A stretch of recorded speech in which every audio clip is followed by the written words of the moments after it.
We continue now at the top of Daf Lamed Tesamid Beis Mesechet Kesubos. This is Kesubos Daf 39b.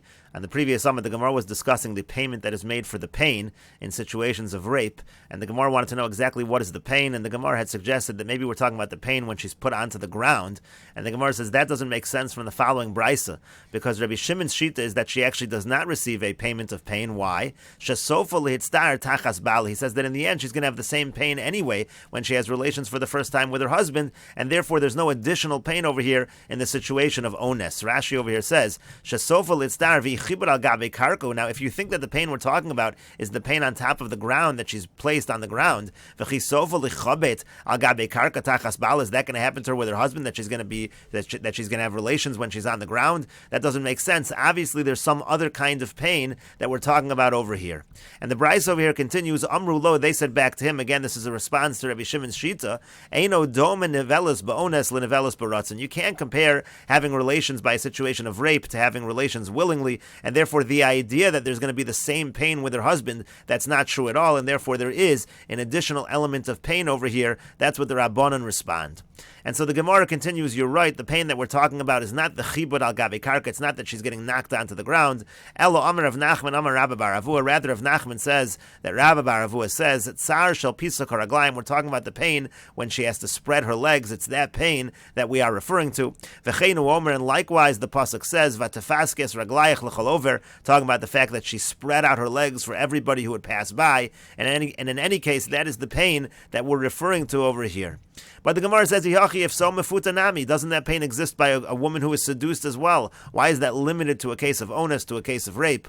And the Gemara says, Amar Rav Nachman, Amar Rabba bar Avua. Rav Nachman says that Rabba bar Avua says, Mashal de mefuta lemahadavar doma. We can give a mashal in terms of what it is like in the situation of seduction. It's comparable to the following: La'adam sha'amar lechaveru. It's like a person who says to his friend, Kerash shiroyin shalivi pater. He says, tear up my silk, tear up my garments, and you'll be pater. In other words, it's as if, since she did it willingly, it's as if she forgave any pain that's involved.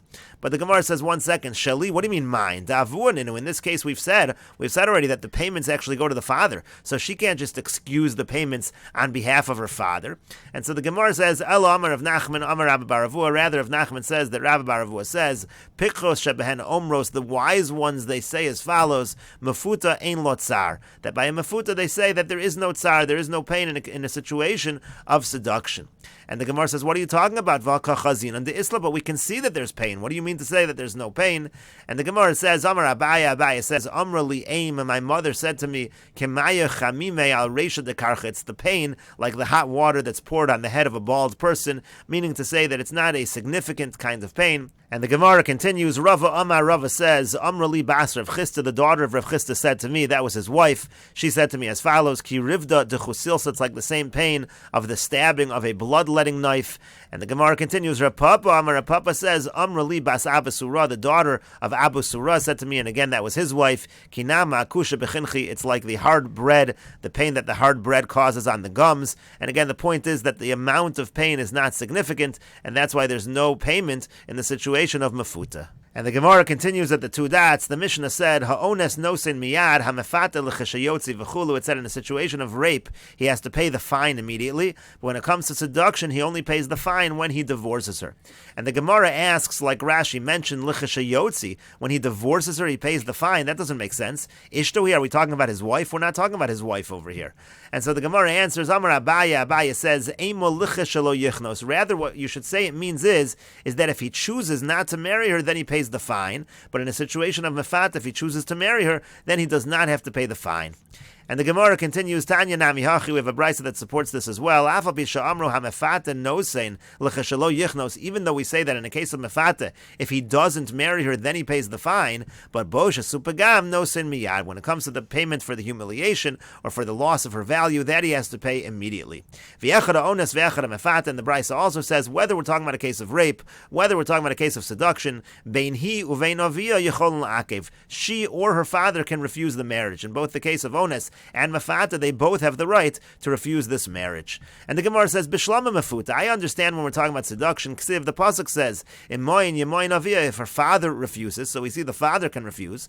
Ein li elo Avia, now I only know her father can refuse. He asks Maminayin, how do we know she can refuse the marriage? Talmud Lomer Yemoin, it uses this double language of Yemoin, Moin, Yemoin, so therefore it means she can refuse as well. Mikol Mokum, in any situation of refusal, that will work.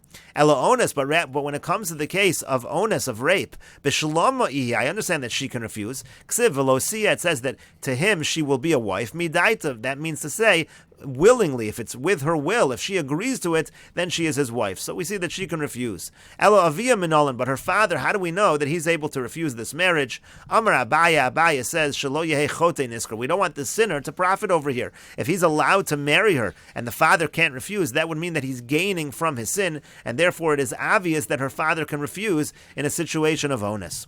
Rava Amar, Rava says Kal V'chomer. Rava says the way we know this is a Kal V'chomer. Umam Mefat, if it's true by seduction, Shalo avar ella al das avia bilvad, that really this person only went against what the father wanted. He didn't go against what she wanted. She was willing in the case of seduction, but in that case where he only contravened, he only went against the will of her father. And yet in that situation, bein hi uvein avia yechol la'akev, that both her and her father, they're both able to refuse the marriage in that case. So ones, in a situation of rape, shavar al das avia v'al das atzma, he went against what the father wanted and what she wanted. So lo kol shekain, so certainly in that case where he committed such a grievous sin, certainly both she and her father can refuse the marriage. And the Gemara says, Rava lo amar ke Abaya. Now Rava does not say what Abaya said, meaning the logic of Shalo Yehe Chote Niskar, that's how we know that the father is allowed to refuse. Why? Kevan to come Shalim Knas Lav Chote Niskar, because since he's paying the Knas payment, so he's not really benefiting from his sin, and therefore you can't use that logic to say that that's the reason why the father can refuse. Abaya lo amar ke Rava, and Abaya didn't say like Rava. Again, Rava was a Kal V'chomer. If by Mefat it was only against what the father wanted, so then, and there we say both can refuse. So certainly if it's against what both of them want, what the father and the daughter want, certainly both can refuse. So he didn't say that Kal V'chomer, because Mefat di'iu motzi ma'akev, because it's very simple. By the case of seduction where he's allowed to choose, meaning he himself can decide whether or not he wants to marry her. So avia nami motzi ma'akev, so we also allow the father, her father also can refuse the marriage. But onus, by a situation of rape, the EU lo matzi ma'akev, where he can't refuse, he has to marry her. So avia nami lo matzi ma'akev. So in that case, her father is not able to refuse the marriage in that situation. And the Gemara continues, Tanya idach, we learned in another brayso, afal pi she'amru ones nosin miyad. Even though we say that in a situation of rape, he has to pay the fine immediately. Kishayotzihu ein la olav klum. But when, let's say, he divorces her, so she has no claim against him, she can't claim a ksuba. The payment of the fine is in lieu of the ksuba payment. The Gemara says, Kishayotzi, what do you mean when he divorces her? Mimatzi ma'apikla, is he allowed to divorce her? Isn't the halacha that he has to remain married to her? And so the Gemara says, Ema, rather say it means as follows. Kishateitzehi, if she leaves the marriage, ein la olav klum, she has no claim against him. Again, the payment of the fine is considered the payment of the ksuba. And Mace, the Bryce also says, let's say he dies, Yotza kesef knasa b'chsubasa. The money that he gave for the knas, that counts as the ksuba payment. Again, according to the Tanakama of this Brysa, there is no ksuba payment in the situations of onus. Rabbi Yossi, Rabbi Yehuda says, Yesh la ksuba mana. No, even in a situation of onus, she does receive a ksuba. She gets a ksuba worth a mana, worth 100. And the Gemara says, B'mai kamiflagi. What exactly is the machlokas over here between the Rabbanon and Rabbi Yossi, Rabbi Yehuda? And the Gemara explains, Rabbanon Savri, the Rabbanon hold, Taima mai takinu Rabbanon ksuba. What's the whole reason the Rabbanon instituted a ksuba? Kedei shalote kala be'en of lotzia, so that it's not easy in his eyes to divorce her. V'holo matzi ma'apikla, but in this case he's not even allowed to divorce her, so that's not a problem, so she is not entitled to ksuba. Rabbi Yossi, Rabbi Yehuda savar, but Rabbi Yossi, Rabbi Yehuda, he holds hanami mitzarla. In this case also, he can torment her ad umrahi lo ba'inalach, until she says, I don't want you anymore. So there is a certain way that he can get out of the marriage, and we want to prevent him from doing so, and that's why Rabbi Yossi, Rabbi Yehuda says she is entitled to a ksuba that prevents him from doing this. And the Gemara continues at the two dots. The Mishnah said, Ones shosa batzitzo. In a situation of onus, he has to drink from his vessel, meaning to say he has to marry her. And the Gemara says, Amar le Rava mi Parzakia le Ravashi. Rava from Parzakia said to Ravashi, Michti, let us see. Migmor gamri mehadadi. The cases of onus and the case of mafata, they are learned from one another. As Rashi over here says, Migmar gamri mehadadi, onus mi mafata. We learn onus from mafata l'shkolim to understand that the payment is in shkolim. Umafata me onus l'chamishim, and we learn mafata from onus to learn that it is an amount of 50. And we'll continue with this discussion in the next video on Daf Mem Amud Aleph.